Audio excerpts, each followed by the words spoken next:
আমরা দেখব ইলাস্ট্রেটর কিভাবে এই টাইপের ডিজাইন করা যায়। তো এটার জন্য আমাদের তিনটা জিনিস প্রয়োজন হবে। একটা হচ্ছে এই টাইপের একটা ডিজাইন যেটা আমরা পেন টুল দিয়ে ইজিলি করতে পারি, এবং দুইটা শেপ।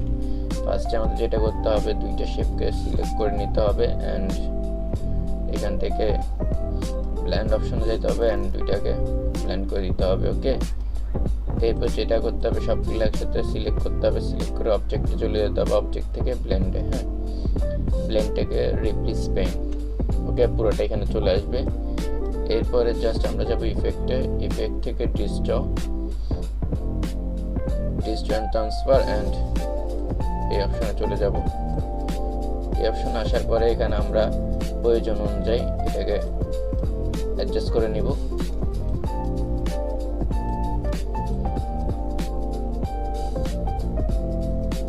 এন্ড আমাদের ডিজাইন রেডি হয়ে যাবে। এটা আরেকটা অ্যাডজাস্ট করলে পেন টুল দিয়ে আরো সুন্দর হবে। ধন্যবাদ সবাইকে।